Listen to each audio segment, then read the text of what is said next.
आज हम बनाने जा रहे हैं बेसन वाली भिंडी। उसके लिए हमें इन चीज़ों की ज़रूरत है।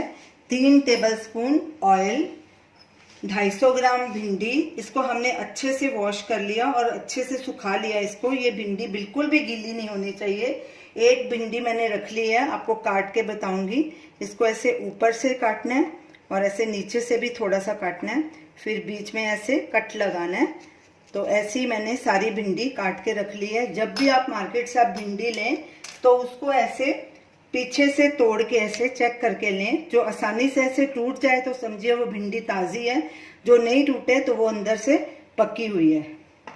तो इसमें हम कट इसलिए लगा रहे हैं, इसके 2 फायदे हैं कि अंदर से हम चेक कर सकते हैं कि इसमें कोई कीड़ा तो नहीं है, तो या दूसरा फिर इसमें मसाला अच्छे से अंदर तक चला जाएगा।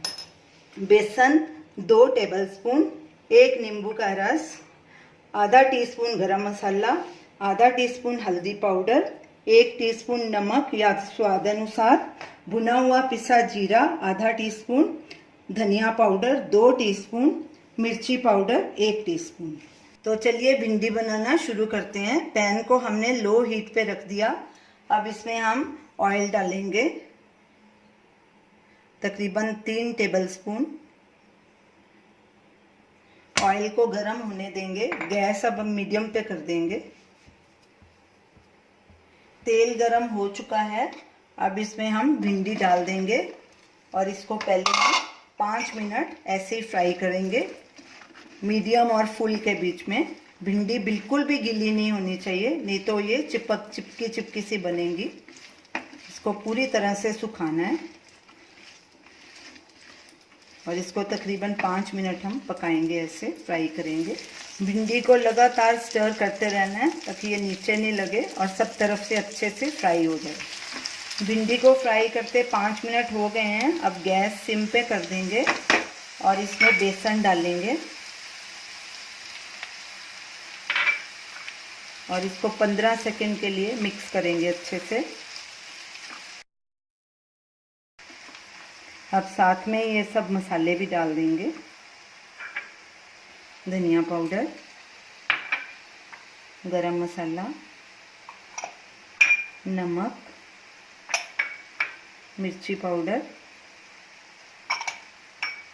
जीरा पाउडर और हल्दी पाउडर।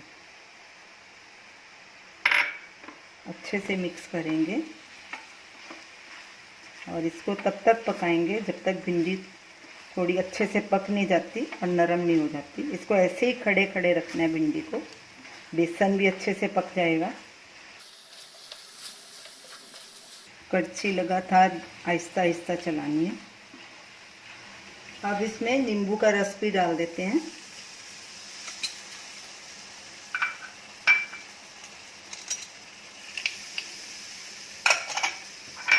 मिक्स करेंगे और इसको तकरीबन आधा मिनट और पकाएंगे।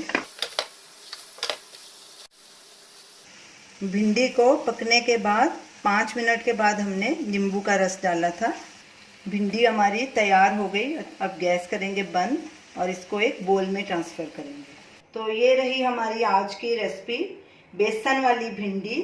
बेसन भी देखिए भिंडी के ऊपर अच्छे से कोट हो गया और सब मसाले भी कोट हो गए। बेसन को भी हमने अच्छे से भुना था, उसकी भी खुशबू अच्छी आ रही है। तो आप इसे ज़रूर ट्राई कीजिए और हमें अपना फीडबैक दीजिए और हमें बताइए कि आपको ये हमारी वीडियो कैसी लगी। हमारे वीडियो को शेयर कीजिए, हमारे चैनल को सब्सक्राइब कीजिए। Thanks for watching.